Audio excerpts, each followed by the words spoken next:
so grateful for the support and prayers of people all across the United States, for Donald Trump and for our firm belief that we can make America great again.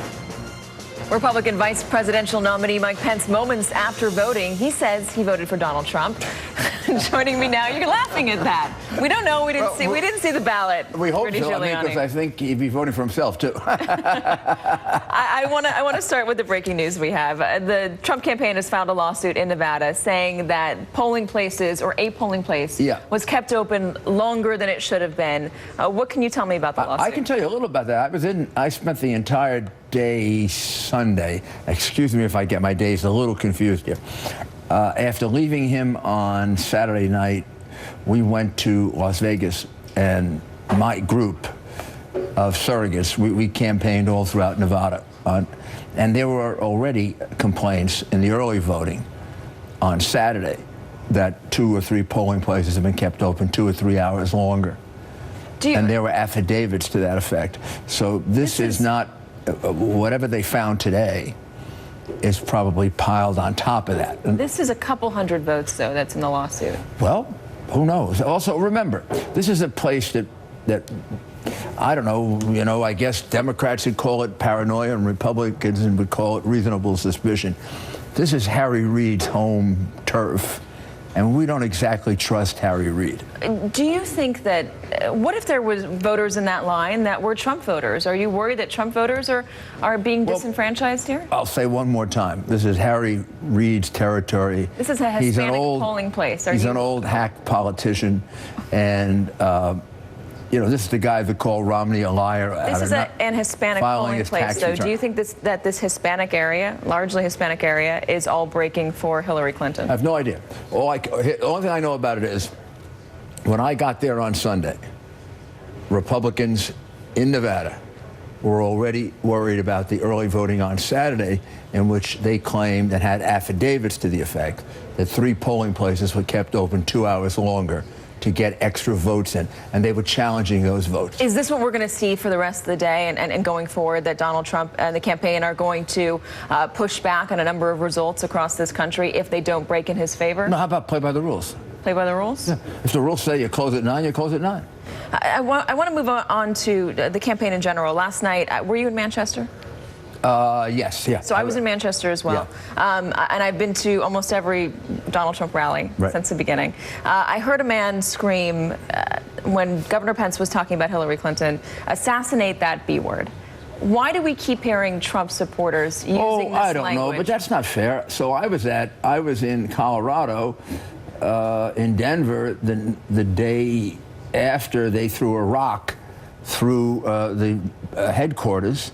And hold on. I've been to every Trump. I'm asking you about the Trump campaign. No. Why do we keep hearing this negative language, this inflammatory language, talking about assassinating somebody? Well, why do we hear? Mayor, assassination. A man said, assassinate that B word. Why do we hear that at Trump rallies? Because you hear the same thing at Hillary Clinton. I've never heard anyone assassinate Donald Trump at a Hillary Clinton rally. They threw a rock through the window of Trump headquarters. Had you not interrupted me, I'd finished a sentence. Almost hit a little boy that I met on Saturday morning who was still traumatized by it. The guy was arrested. The guy was a Hillary Clinton supporter. We know from WikiLeaks that they paid people, thugs, to create riots and fights in Chicago to break up the Trump campaign. I know you want to go turn towards the Clinton campaign, but I have you here and you represent the Trump campaign. You represent the Trump campaign, and we're going to have a vote tonight. And my question to you, Mr. Giuliani, the unfairness of CNBC, that you're asking me about that. This is MSNBC. MSNBC. You're the same. But hold on. Let me just ask one question. No, Mr. Mayor. No, let me answer. The reality is that the Hillary Clinton campaign has involved itself in more violence and paid for it than anything going on in the Trump campaign. But you don't report on it. You don't report on the fact that they paid out thousands and thousands of dollars to thugs to go make it look like the Trump campaign had violent people, but they were being paid for by the Clinton campaign. Those are unsubstantiated claims, and I really wanted you to ask. I wanted to ask about the Trump campaign specifically, but we can move on. Let's talk about tonight. Donald Trump. What is he doing right now? How is he feeling? He's feeling very good. He's feeling like he can win this election. He feels like the last-minute momentum for the last 4 or 5 days has been very much on his side. She needs to bring all kinds of people in to get crowds. He can do it all by himself. Everything we can see, the momentum is moving in our direction, and we can win this election. If he does lose, and I'm not saying he's going to, if he does lose, should we expect to see him concede graciously as every other loser in a presidential campaign has come out and done? Unless he loses the way Gore lost, who didn't concede graciously until 2.5 months later. Well, the recount was automatically kicked in Florida. No. He did not initiate the lawsuit. The recount was automatically kicked in.